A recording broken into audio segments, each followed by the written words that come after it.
暗闇のダクトを逃げ惑うポピー。その先で待っていたのは、あの不気味な長い髪の影でした。微笑んでいるようで、どこか冷たいあの声、そして何かを迎え入れるように響く言葉。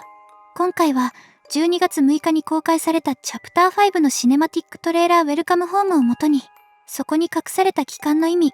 ポピーを待ち受けていた存在、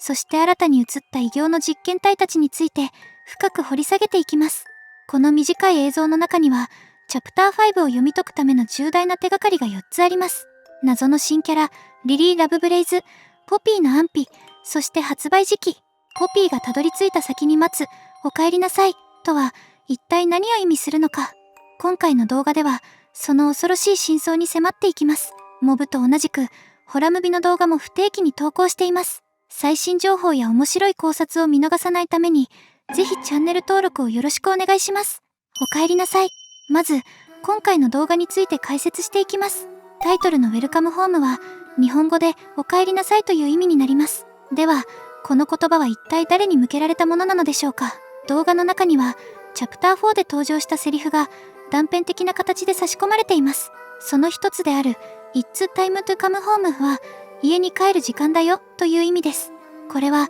プロトタイプがポピーに向けて発した言葉でした。今回の映像では、必死に逃げ回るポピーが最終的にある場所へとたどり着きます。もしその場所こそがポピーにとって帰るべき場所という意図で表現されているのなら、ウェルカムホームはポピーに向けた言葉として解釈できそうです。つまり、チャプター5の舞台となるラボこそが、実はポピーの本当の家であった可能性があります。確定ではありませんが、こうしたつながりを考えると、ラボとポピーには深い関係があるように見えてきます。また、この映像はチャプター4の爆弾がセットされた後の時系列と一致しているため、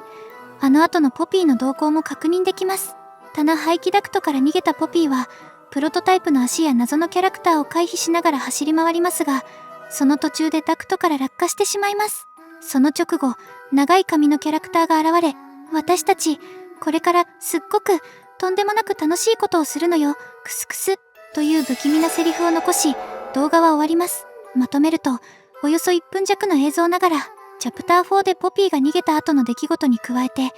長い髪の謎のキャラクターと遭遇したことが新たに判明した、非常に重要な内容だったと言えそうです。謎のキャラ。今回の映像では、またしても正体不明のキャラクターが登場しました。その姿はほとんど映らず、詳しい全貌はわかりませんが、わずかな描写からいくつか特徴が読み取れます。ダクトに収まるほど小柄で、表面はボサボサ、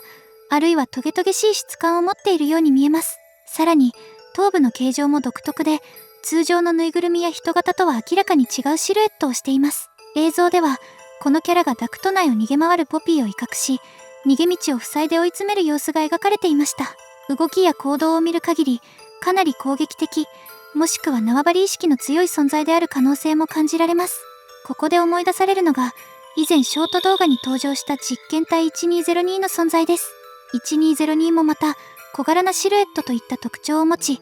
今回の謎キャラと重なる部分が多く見られます。そのため、現時点では今回のダクトのキャラは実験体1202である可能性が高いと考えられます。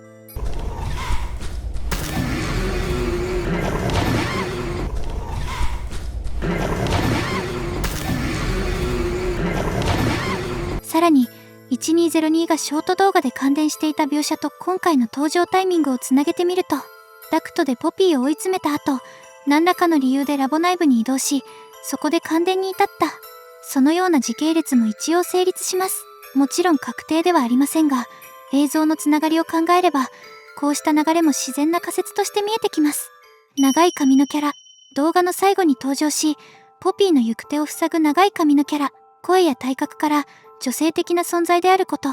そして髪をまるで触手のように自由自在に動かせることがわかります。足元に視線を向けると、靴下と思われる部分に星の模様が入っています。さらに、足の関節にはミスディライトとよく似た構造が見られるため、同じく人形タイプのおもちゃをベースに、孤児を使った巨大化計画によって生み出された実験体である可能性が高そうです。彼女はポピーに向かって、私たち、これからすっごくとんでもなく楽しいことをするのよ。クスクス。という不気味でありながらどこか嬉しそうなセリフを残します。ポピーがラボへ帰ってきたことを歓迎しているようにも聞こえますが、その口調や笑い方からは、ポピーの末路を暗示するような残酷さも感じ取れます。この性格や話し方からも、かなり癖の強いキャラクターであることが伺えます。ここで思い出したいのが、チャプター4に登場した、I'm going to find というセリフです。意味としては、お前を見つけ出すといったニュアンスになります。このセリフは、女性の声を模したプロトタイプがポピーに向けて発したもので、日本語版でもかなり独特な口調だったため、印象に残っている人も多いと思います。まず私がそこへ行き、そして君を見つけ出す。私は当初、この声はミスディライトを真似したものだと考えていましたが、今回のシネマティックトレーラーと照らし合わせると、別の可能性が浮かび上がってきます。今回登場した長い髪のキャラの存在、そしてポピーを追い詰める立場であることを加味すると、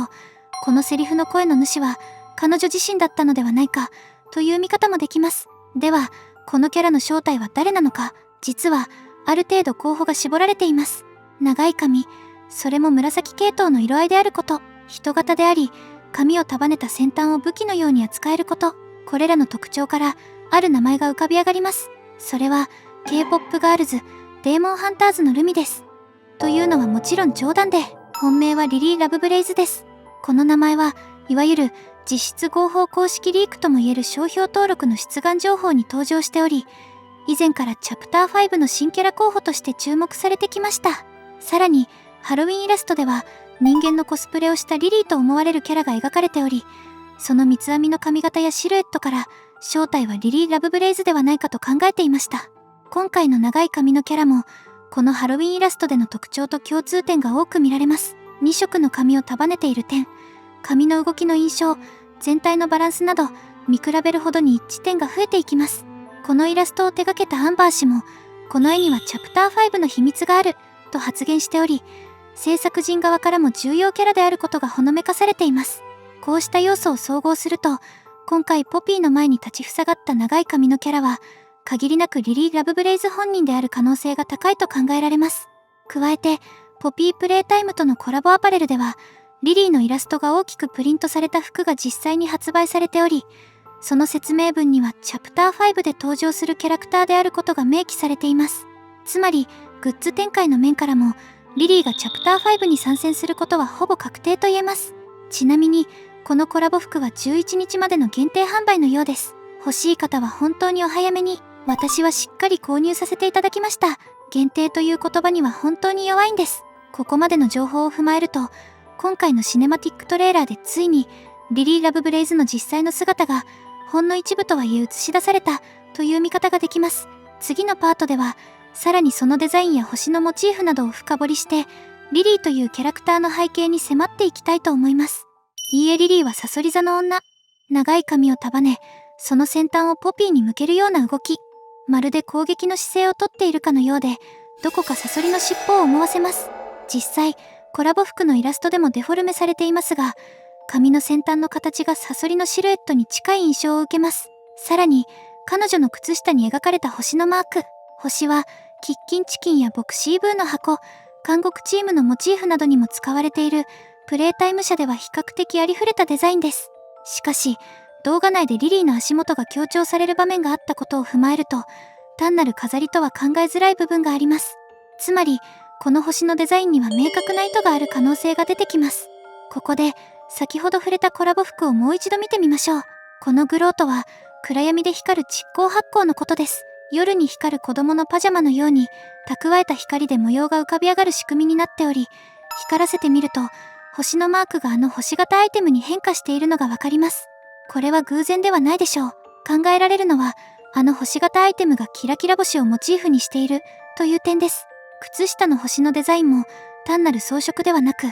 星型アイテムと意図的に結びつけられている可能性があります。星とサソリ、夜空の星座を連想させるこの組み合わせは、サソリ座、スコーピオを象徴しているのではないでしょうか。つまり、プレイタイム社が展開する星座シリーズの一体としてリリーがデザインされたという可能性が浮上します。商標申請にあったグロービーは、ほぼ間違いなくこの星型アイテムの名前でしょう。韓国チームの星モチーフ、喜びの時間から30周年記念投稿でセキュリティチームと写っていた演出。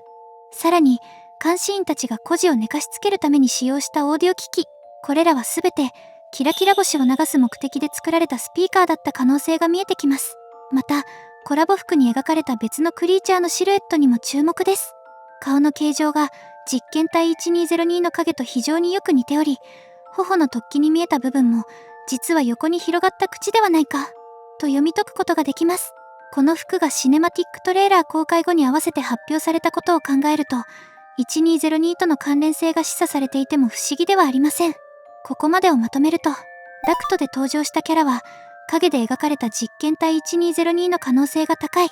星型アイテムの名称はグロービーと考えられる。長い髪の新キャラは星とサソリのモチーフからサソリ座の女リリーと結びつく。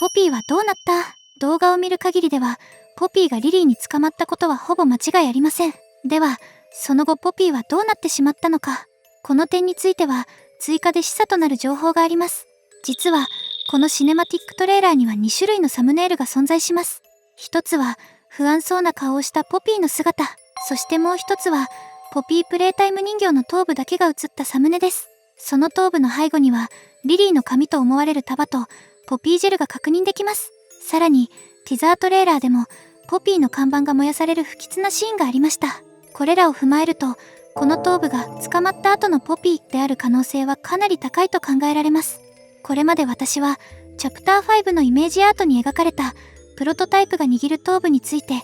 あれはポピー本人ではないと否定的な立場でした。しかし今回頬に走るひび割れやチーク、口紅の剥がれ方など細部の劣化具合が一致していることから別のポピー人形であると説明するのが難しくなってきています。もちろんゲーム内でどのような真相が提示されるかはまだわかりません。ただ映像、サムネ、ティザーの複数の要素が同じ方向を指しているため、ポピー本人が重大な危機に陥った可能性は非常に高いと言わざるを得ません。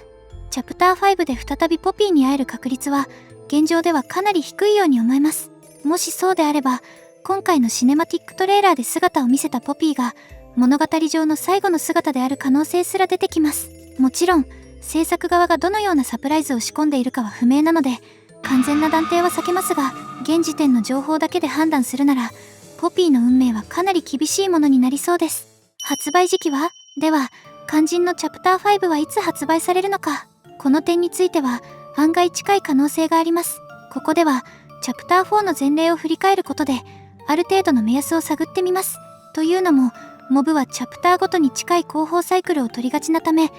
較すると見えてくるものがあるからです。チャプター4ではリリース前に合計5本の動画が公開されました。ティザートレーラーが2本、ショート動画、シネマティックトレーラー、ゲームプレイトレーラー。この構成をチャプター5に当てはめてみると、すでにティザー、ショート動画、シネマティックの3つが公開済みで、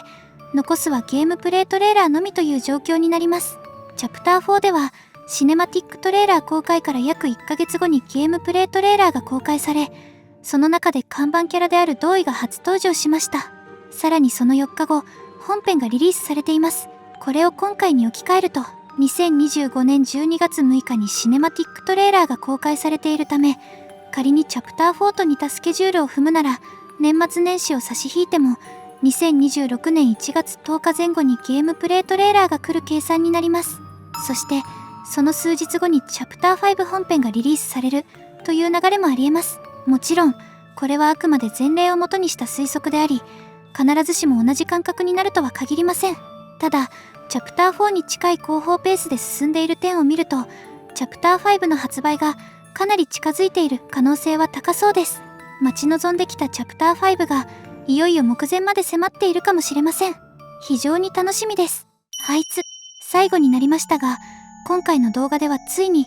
あいつことプロトタイプの足の実態が映し出されました。これまで断片的にしか描かれてこなかった存在ですが、今回の姿も相変わらず、非常にメカメカしいロボットのような印象を与えます。そんな中で、動画には気になるセリフが挿入されています。同意の言葉である。僕たちは、ただ失敗して生まれたものじゃない。僕たちは人間なんだ、という一文です。なぜ、このタイミングでこの言葉を強調してきたのか。ここには、いくつかの読み取り方が存在します。今回の動画には、ダクトの新キャラ、リリー、プロトタイプの足という3体が登場します。この3体がもともと失敗作として扱われていたのか、あるいはリジェクトルーム送りになった個体の慣れの果てなのか、さらにはプロジェクトプレイタイムでオーリーが語っていたような忘れられたおもちゃたちの集合体がラボで動いているのか、現段階ではどれも確定的なことは言えません。ただ、あえてこのセリフを今回の映像内で提示してきたという点は非常に意味深です。単純に実験には孤児や人間が使われているという事実の補強かもしれません。今後どのような真相が明かされるのか、とても楽しみです。そして皆さんは今回の映像を見てどう感じましたか？ぜひ高評価を押してからあなたの考察や予想をコメントで教えてください。